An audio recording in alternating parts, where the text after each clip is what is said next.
ẹni tí àfa Sáúbánù ń fún lésì. ẹni tí àfa àwọn Sáúbánù ń fún lésì. ó wà ní kálíbà kan náà pẹ̀lú Ṣéhù Sáúbánù ni. ó wà ní kálíbà kan náà pẹ̀lú Ṣéhù Sáúbánù ni. Sáídì Ṣítù ò sínú kálíbà Ṣéhù Sáúbánù. Sáídì Ṣítù ò sí nínú àwọn tí Ṣéhù Sáúbánù ó máa wá torí ẹ̀ bọ́ sórí afẹ́fẹ́. ẹ̀kọ́.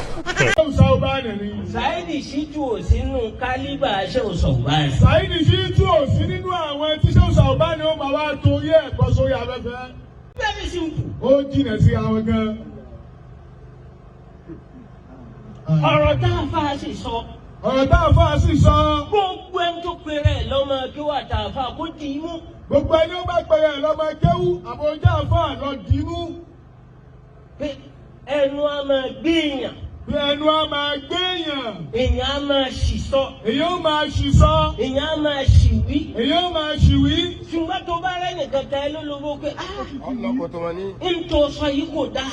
àmọ́ tó o bá lẹ́yìn kẹta ẹ ló lọ́gbọ́n pé ohun tó sọ yìí ò dáa. tètè pèrè ẹ̀ padà. tètè gbére padà. fún ọ̀rọ̀ náà ṣe. tún ọ̀rọ̀ náà ṣe. wá foríjì. wá foríjì. olórí ibú lẹni tí ó máa wá bẹ́ẹ̀ lẹ́ pé ọ̀rọ̀ tá a bá sọ kì í ṣe bẹ́ẹ̀. olórí ibú yóò máa wá bẹ́ẹ̀ fún ṣe yóò máa wá wẹ̀rí fún dákàtìkàtì tí wọ́n sọ ẹni bá ń ṣe bẹ́ẹ̀ olórí ibú ni. ọ̀rọ̀ tí ẹ bá fẹ́ yanjú ọ̀rọ̀ ẹ kọ́kọ́ sọ fún mi kó ṣe apọ́lọ́jì. tí ẹ bá wọn kó wò ní ṣe apọ́lọ́jì ẹ fi ọ̀rọ̀ lẹ̀ bọ́rọ̀ ṣe wà torí pé gbogbo ẹni bá ń bẹ̀rù àlìkìyámọ̀ kó tó wù ìwà wàláì tààlà kò ní wá burú ní kọ̀rọ̀ o kò dẹ̀ ní wá burú ní gbangba ṣùgbọ́n gbogbo ẹni tó bá ń bẹ̀rù ẹjọ́ tó ń bẹ̀rù ọlọ́pàá ló máa ṣe aburú ní kọ̀rọ̀ ló máa ṣe dáadáa ní gbangba ọlọ́pàá lẹ́ ń bẹ̀rù ẹ̀ bẹ̀rù àlìkìyámọ̀ tó bá àlìkìyámọ̀ ló ń bẹ̀rù lóòótọ́ ó jẹ́ kó ṣe àtúnṣe lórí gbogbo ohun tó ti ṣe yẹn pẹ̀lú àyà ọlọ́run kan tó jẹ́ pé ọ̀zá fàáàlù fàáìṣẹ̀tàn bí ẹ bá rí ẹrú kan tó bá ṣe aburú kan àbówà ìbàjẹ́ kan zakarallah tó wá rántí ọlọ́run pé ohun tí mo ṣe yìí ó kù díẹ̀ káàtó fọ́nstẹ́gì fi wọlé zonu ọ̀bì dandan ni kó wá ọlọ́run àtàwọn èèyàn tó ṣẹlẹ̀ aláforíjì so that apology tí mo fẹ́ ṣe lénìí tèmi náà ti fẹ́ ṣe lénìí mo fẹ́ ṣe apology fáwọn kan ẹ wá sọ fóun náà wípé kóun náà bọ́ta kó lọ ṣe apọ́lọ́jì tó bá wá ṣe apọ́lọ́jì tán ìgbà ló ṣe wá kan ìsìláàwù nítorí ẹ gbogbo tó ṣe nítorí ó ń sáfẹ́jọ́ ni o ó ń sá fún ẹjọ́ ni o torí ìtọ́ ọlọ́run kọ́ o ó ń sá fún ẹjọ́ ni bó ṣe lè ṣe lẹ́yìn kó tọrọ àforíjì kọ́lọ́run foríjì gbogbo wa kò sí bó ṣe lè kó rí tí ò bá ti tọrọ àforíjì wàá sì máa rí ẹjọ́ yẹn wàá rí ẹjọ́ yẹn ló jẹ́ pé apology tí mo fẹ́ ṣe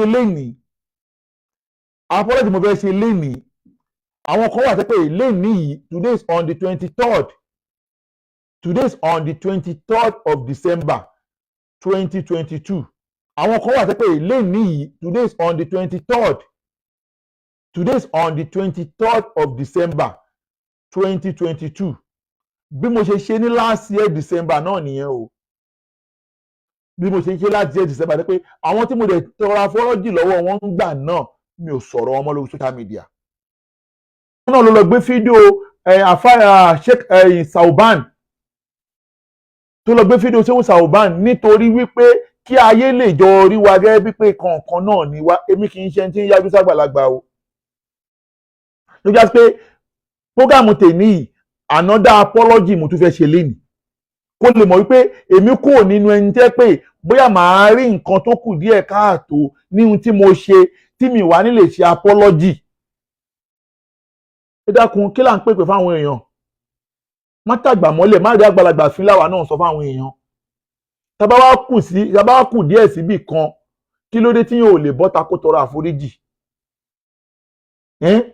so that nísìn ó lọ gbé àwọn old video mi ó lọ gbé sórí àwọn fake account yẹ àwọn fake page yẹ fẹ́ kó yé àwọn ayé ni pé tẹ bá ti rí any old video mi tí mo ti ṣe tipẹ́ tán padà wá lọ gbé wá kò sẹ́ni tó ń ṣe ju oníjìbìtì Belfast lọ o oníjìbìtì Belfast ló ń ṣe o. wọ́n fẹ́ kó yé àwọn èèyàn ni wípé any fídíò mi tẹ́ bá ti rí tó bá ti yàtọ̀ sí ohun tí mò ń sọ yìí lọ́wọ́lọ́wọ́ báyìí is my old video nítorí wọ́n ti lọ gbé àwọn fídíò yẹn bọ́ta mo máa tún apology yẹn ṣe padà tó máa jẹ́ bí ẹ̀rí mo ti ṣe àwọn apology yẹn tẹ́lẹ̀ 23rd of December 2022 àwọn tí mo tún wá fẹ́ ṣe apology fún mo ti ṣe tẹ́lẹ̀ ṣùgbọ́n torí àwọn tó tún lọ ń gbé fídíò yẹn káyé lè mọ̀ pé èmi kì í ṣọmọ tó ń yájú o mi ń ṣọmọ tó ń yájú o mo wá tún fẹ́ tún apology yẹn ṣe lénìí òun ni ẹni àkọ́kọ́ ni Sheikh Sauban Adam Abdullahi Al-Alori ṣẹ́tírí ọ̀rọ̀ Sheikh Sauban mo ti ṣe apology fún wọn dáadáa àmọ́ torí àwọn tó lọ ń tún fídíò yẹn gbé sórí àwọn péèjì wọn tó ń máa bà mí lórúkọ jẹ́ mo tún fàsìkò yìí tọrọ àforíjì lọ́wọ́ Sheikh Sauban Adam Abdullahi Al-Alori gbogbo tí ẹ bá rí tí wọ́n play nípa mi sí yín Sheikh Sauban ó ti pẹ́ o lẹ́yìn ìgbà yẹn tí wá sí Amẹ́ríkà tí mo ti pàdé yín ní ọ̀dọ̀ àfáràsákì o tàti kíra lọ́dọ̀ àfáràsákì mo wà nínú àwọn àfárà tó gbà yín lálejò lọ́dọ̀ àfáràsákì o nídìí èlé tẹ́ bá rí fídíò tó play lórí ọ̀rọ̀ mi ó ti pẹ́ o ẹ dákun ẹ ṣàmójúkúrò Ọlọ́run lọ́ba láforíjì ẹlẹ́ẹ̀kẹta Sheikh Imran ẹlẹ́hà ìyẹn mo ti ṣàforíjì dáadáa mo ti tàwọn àforíjì dáadáa lórí ìyẹn mo dẹ̀ ń fi ti Imran ẹlẹ́hà náà tọrọ gbogbo àwọn àfáàlù súnná wàlìjàmá mo sọ pé mi ò bá lè súnná wàlìjàmá àjà èmi ò dẹ̀ ń dá sọ́wọ́ fatiwa ẹnìkan tájọ ní ìṣù òun náà ni Saheed Shittu ṣe yẹ yín so that afáwà Imran ẹlẹ́hà gbogbo tẹ bá rí tán play ń pa mí sìn ó ti pẹ́ o bákan náà afáwà Sheikh Buhari ọmọ Musa Ajikobi 1 Ajikobi ò tẹ̀lé bínú sí mi torí pé agbọ́ra wáyé èmi àti Sheikh Musa Ajikobi orí social media kọ́lá ti mọ́ra ọ̀rẹ́ agbára jẹ́ fún mi o ṣùgbọ́n ọ̀rẹ́ ni wọ́n mú mi tàdẹ̀jọ́ máa ń jókòó lábẹ́ igi nílé epo nílọrin àjọ máa ń jókòó nílé epo nílọrin lọ́dọ̀ woman kan ní mo forúkọ bọ̀ láṣìírí lọ́dún náà lọ́hùn ṣùgbọ́n gbogbo tẹ bá gbọ́ tí n bá sọ sáfà Sheikh Buhari ọmọ Musa ọ̀rọ̀ tí ó yẹ kó máa gbẹ́kùn tí ò yẹ kó jáde lẹ́nu ni kí àfáwà Sheikh Buhari ọmọ Musa káwọn náà ṣàforíjì fún wa bákan náà gbogbo ẹ̀yin àfáà tẹ bá wá ríra yín gẹ́gẹ́ bí Ahlu Sunnah wal Jama'ah àti pé mo ti sọ̀rọ̀ ẹ rí bí àfáwà Labibu Lágbàjì mo tọrọ àforíjì lọ́wọ́ àwọn náà tẹ́tíkí ajá káwọ́là obìnrin ni wọ́n ṣùgbọ́n mi ò ṣe ajá káwọ́là àmọ́ tí wọ́n bá lérò pé mo ṣe àwọn mo tọrọ àforíjì lọ́wọ́ àwọn náà torí pé gbogbo táyé ń lérò pé bóyá wọ́n rí òdodo lórí ọ̀rọ̀ yẹn mo mọ̀ọ́mọ̀ dákẹ́ ni Ànábì sọ pé man kana yu'minu billahi wal yawmil akhir falyaqulu khayran aw liyasmut Ànábì ní pé tí o bá ti ríyàn gẹ́gẹ́ bí olóore ẹ̀ rí tó bá padà ṣe ohun tó kù díẹ̀ káàtó tó bá lè sọ dáadáa nípa ẹ̀ aw liyasmut dákẹ́ tó bá rí pé mo ṣe àwọn Ọlọ́run lọ́ba láforíjì sọ gbogbo ẹ̀yin tẹ́ bá wá kù lẹ́yìn náà tẹ́ ń wò pé ọkàn lọ́mọ yìí ó ṣẹ̀ mí mo ń fásitì kò yí bẹ́ẹ̀ wọ náà o kò má bínú pàápàá jù lọ ní ìwọ tó ń wò mí tó nífẹ̀ẹ́ mi tí kankan dẹ̀dẹ̀ mi àti ẹ̀ pọ̀ rí ṣé pé ìjà oníjà ló torí ẹ̀ sọ mí di ọ̀tá ẹ̀ irú ẹ̀ náà mò ń bẹ̀ wọ náà ṣàforíjì fún mi o wọ́n náà ti rí pé tí mò ń torí ẹ̀ bá ọkùnrin wèrè ní jìbìtì bẹ́ẹ̀ fásitì yẹn pé ó ti padà ṣe sáwọn àfáà Ahlu Sunnah wal Jama'ah náà tọ́lá nǹkan tó wà nítorí ẹ̀ bá mi jà yẹn pé mi ò ṣẹ́ àbí wọ́n tó ti pè mí lórí aago rí tàdíjọ́ gúnra wa rí jọ gbogbo orú yín bẹ́ẹ̀ ẹ dákun ẹ jẹ́ ká ṣàmójúkúrò fúnra wa ẹ jẹ́ ká wá bí Islam ti kó máa wà way forward ẹ jẹ́ ká gba àwọn àáfàá ìjìtámọ̀lì wọn àìzín àwọn ìjìtámọ̀lì wọn àìzún àbí wọ́n bá wọn àìzún àbí wọn àìzín tó wà nílẹ̀ Yorùbá tó fẹ́ ṣàtúnṣe láti bàbá wa tó gba góòdì bàbá wa kílù mùsùlùmí ẹ jẹ́ ká gbà wọ́n láì kí àlàáfíà jọba láwùjọ àwọn mùsùlùmí lórí social media sọ̀rọ̀ ìwọ tó bá rí mi gẹ́gẹ́ bí ọ̀tá ẹ lórí social media tí nǹkan ò dẹ̀dẹ̀ mi àti ẹ pọ̀ jọ ṣàforíjì fún mi tí nǹkan ò dẹ̀ mi bọ́ọ̀ì kan ó máa ń sábà kọlù sí saviour so àwọn méjì ni ìkan wọ́n pè ní G-Money ìkejì ó wà lábẹ́kúta mo rí pé kò ní ọ̀rọ̀ kan tó fẹ́ sọ rí ju ọ̀rọ̀ Ajakudi lọ. Mo padà wá rí lórí àwọn ẹ̀ pé ó dàbí pé ó mọ ex-wife mi ìyá Aisha. Jọ torí tọ Ọlọ́run wọ ẹni yẹn wọ́n mọ̀ mí èmi ò mọ̀ ẹ́ o. Ṣùgbọ́n gbogbo ohun tó ti sọ nípa ilé mi tí ò nẹ́rìí ẹ̀ lọ́wọ́ mo yá fi ẹ̀fọ́ Ọlọ́run o. Tó bá rí pé mi náà ṣẹ̀ ẹ́, tó bá rí pé mo ṣẹ̀ ẹ́, dáríjì mi. Tó kí mi ò mú ẹ rí kátàkárà ó ń bẹ̀bẹ̀ torí pé mò ń wá àtúnṣe. Èèyàn mẹ́ta tí mi ò ṣẹ̀ tí mi ò lè tọrọ àforíjì lọ́wọ́ wọn ni Saheed Shittu, Fúlàní Ọlárewájú àti Mọ́lámù Yusuf Adépọ̀jù. Tó náà mẹ́ẹ̀ta yẹn ohun tó ń ṣe fún mi lèmi náà ṣe fún wọn. Ṣùgbọ́n gbogbo ẹni tó kù lórí social media tó bá ní gẹ́gẹ́ bí ọ̀tá ẹ tó kàn déédéé hate mi tí mi ò ní kan tí mo ṣe fún ẹ, dákun mo bẹ̀ ẹ́ ni, dákun ṣàforíjì fún mi kọ́lọ́ má ṣàlàyé foríjì gbogbo wa o. Wà kọ́ lè ànzá astaghfirullahu li wa lakum subhanahu. Ẹni wípé èmi tí mo tọrọ àforíjì tí òun ṣe fídíò kan tí òun ṣe méjì tí òun ṣe mẹ́ta ni mo ti tọrọ àforíjì lọ́wọ́ bàbá Adépọ̀jù. Mo tún padà wá rí Yusufu Adépọ̀jù tó tún rìpíìtì ọ̀rọ̀ yẹn wípé ihun tí mo ṣe fún bàbá òun ò ní dáríjì mi. Nígbà tí ọ̀kan lọ́mọ sọ bẹ́ẹ̀ sí bàbá mi pé bàbá tó yẹ kó ti kú kò jọ mí lójú, birds of a feather flock together. Adégúnwà náà ó sọ bẹ́ẹ̀ sí the former late chief imam of Lagos State, Baba Garuba Akínọlá. And ọ̀kan lọ́mọ, you cannot escape justice and you cannot escape the wrath of the law. Tá a bá parí ẹ̀ ní ilé ayé tó bá wá padà túbá Ọlọ́run lè má bí ẹnjọ́ gbẹ̀ndẹ̀ àlìkàmà, but I'm not sure what has he contributed to the fold of Islam. Ọlọ́run ní ẹni Yusufu, mi ò hold Yusufu ní apology, mi ò hold Yusufu ní apology. You do me, I do you, but mo hold bàbá ẹ ní apology torí pé wọ́n tó mi bí lọ́mọ, mo fi tọrọ àforíjì lọ́wọ́ wọn.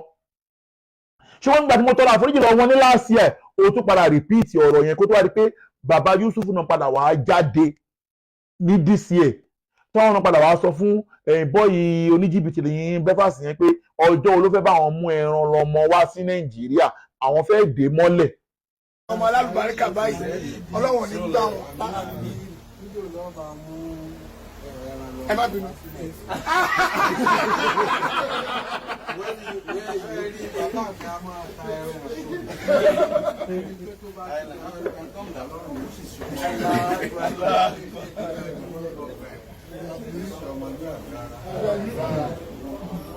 Ẹ má bínú màmá wa.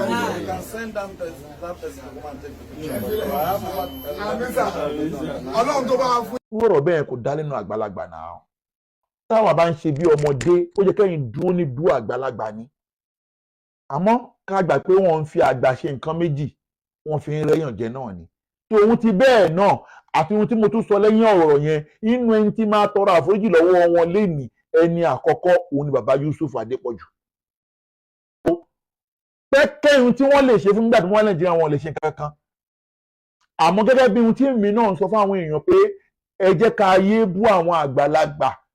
Tèmi náà mọ̀ pé mo ti kó sínú irú nǹkan bẹ́ẹ̀ yẹn rí, dandan ni kí n kọ́kọ́ tọrọ àforíjì lórí ẹ̀. Lẹ́ni tí mo wá tún wá ń bẹ wọ̀nyí pé bàbá Yusufu, bàbá wa Adépọ̀jù nílòbù, èmi Álímì Àdìó ọmọ Kòwé tẹ́ ẹ mọ̀ sí ẹran lọ́mọ, mò ń fàsìkò yìí tọrọ àforíjì lọ́wọ́ yín. Gbogbo tí ẹ bá rí pé mo ti sọ sí yín tí ó bá kù díẹ̀ káàtó ẹ fi mí yá Ọlọ́run àtànábì Muhammad. Àkọ́kọ́ apology mi nìyẹn, mo tún ṣe mí lé ní o kò sí kan lábẹ́ gbà bẹ́ẹ̀. Ṣẹ́tírí ẹ mú ẹ dé ẹran bí rẹ̀ kọ́, ẹni máa rẹkùn ẹni máa tẹkùn ọmọ máa wúra wọn lókèrè ni bá ti máa wúra wọn lókèrè náà ṣe ń wúra wa yìí. Ẹ bá fi mí sí kùsẹ́ẹ̀lì, ẹ bá fi mí sí kinní kan, ẹ lè débi tí n bá wà ní Nàìjíríà àti l'Amẹ́ríkà. Ṣùgbọ́n tí n bá mọ̀ pé n tí mo ṣe yìí ihun tèmi náà lè gbà ni kán ṣe fún ìyá mi àti bàbá mi, tí mo dẹ̀ ń sọ pé ihun tó ń ṣe báwọn àfáà wa kò tẹ́ wa lọ́rùn, tèmi náà wá mọ̀ kí mo ti ṣe irú ẹ̀rí, dandan ni kí n tọrọ àforíjì ló bí àforíjì yẹn o. Àforíjì lẹ́fẹ́ èmi lórí ti bàbá Yusufu Adépọ̀jù, gbogbo tí bá sọ sí wọn pátápátá mo tọrọ àforíjì lórí ẹ̀. Mo ti máa tọrọ àforíjì lọ́wọ́ àwọn èèyàn, àyàfi èèyàn mẹ́ta mi ní tọrọ àforíjì lọ́wọ́ ẹ̀. Mo ti máa tọrọ àforíjì lọ́wọ́ àwọn èèyàn tó pọ̀ lénìí, ṣùgbọ́n èèyàn mẹ́ta ni mi hold ní apology. Mi hold èèyàn mẹ́ta lápọ́lọ́jì. Ẹni àkọ́kọ́ tí mi hold ní apology pa ní Saheed Shittu. Kò dẹ̀ hold èmi náà ní apology. Oh, gbọ́ mi yé o. Saheed mi hold ẹ̀ ní any apology today, yesterday and future mi hold ẹ̀ apology. Torí kò sí nǹkan kan tí mo ṣe fún tí ò ti ṣe ìlọ́po mẹ́wàá ẹ̀ fún mi kí tó ṣe ẹ̀kan fún. Mi hold ẹ̀ apology. Òun náà dẹ̀ hold mi ní apology. I don't want him to take to apology to me. But ó hold ìyàwó mi ní apology. Tó bá wá wish ni o bó dẹ̀ òun kó má apology sí ìyàwó mi torí pé Ajakudi ò never buri. Tó bá wá ń bú Ajakudi pàápàá jùlọ tó wá lọ fi gígùn ojú egbò ẹ̀ tó lọ fi gígùn ojú egbò ẹ̀ tó dẹ̀ mọ̀ wípé ìwọ náà fún ara ẹ̀ èyí tí ìwọ náà bí ò ní kápá lórí pé àwọn ló máa sin ẹ́.